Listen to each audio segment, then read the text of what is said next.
পতাকা বাহিরা, ও ফ্রান্সের মুহাম্মদ সাল্লাল্লাহু আলাইহি সাল্লামের কার্টুন বানানো নিয়ে রাস্তায় নামে পুরো দেশ জ্যামকারী এই লোকগুলোই তো এখন পতাকা উড়াচ্ছে ছাদে ছাদে।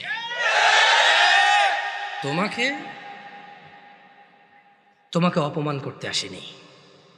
ওয়াল্লাহি আমি নিজে এমন অনেক অপরাধী, যখন আমি এই অপরাধে থাকি আমার কাছে কোনো অনুভূতি থাকে না, বোধ শক্তি থাকে না, জানোয়ারের মতো হয়ে যায়। আমি মনে হয় না এটা লজ্জা করার কাজ। তোমার অবস্থা আমারও যেই অপরাধগুলোতে আমি লিপ্ত, যেমন আমি নির্লজ্জ, তোমার অবস্থা এরকম। তাই তোমাকে আমি আমার থেকে আলাদা মনে করি না, তোমাকে ভালোবেসে বলি। তুমি তো সেই যুবক যে ফেসবুকে একদিনে 50টা স্ট্যাটাস দিছ, ব্রাজিলের মাল বন্ধ করো, খাবো না, জ্বালিয়ে দাও, এগুলো তো তুমি বলেছো, আমরা এগুলো বলি নাই। আমরা রাসূলের সুন্নত এভাবে পালন করি। যারা রাসূলকে ঘৃণা করে আমরা বলি যে আমরা ভালোবাসি। দেখো ওয়াল্লাহি এটা কখনোই রাখতাম না যদি সুন্নতে মুহাম্মদ না হতো সাল্লাল্লাহু আলাইহি ওয়াসাল্লাম। আমি হাজার অন্যায় করি, আমি মানি মানুষ হিসেবে আমার অপরাধের শেষ নেই, আল্লাহ আমাকে ক্ষমা করুন।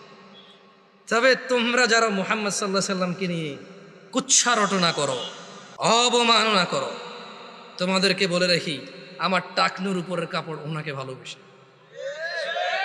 তোমাদের বলে রাখি আমি বাম পা দিয়ে টয়লেটে যাই ওনাকে ভালোবেসে। তোমাদেরকে বলি আমি ডান হাতে খাই ওনাকে ভালোবেসে সাল্লাল্লাহু আলাইহি ওয়াসাল্লাম।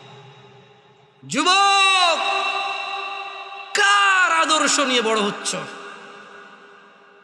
এই দেশের বাবা মারা কি তাদের সন্তানকে আদর্শ শিখাবে না?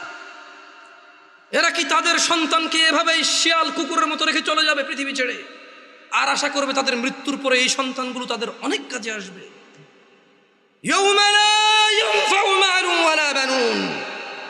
আল্লাহ বলছে সেদিন কাজে আসবে না সন্তান ও সম্পদ। ও নয়াপাড়ার মানুষরা, তোমাদের আদর্শ কে?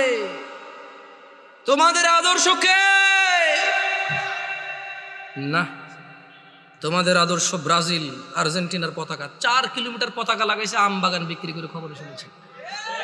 আল্লাহকে হেদায়েত দিক। আল্লাহ আমার ভাইকে বুঝার তৌফিক দান করুন। যদি আজ বাংলাদেশের নিয়ে কিছু করতো, বুঝতাম নিজের দেশের একটা গিনিস বুকে ওয়ার্ল্ড হইতো।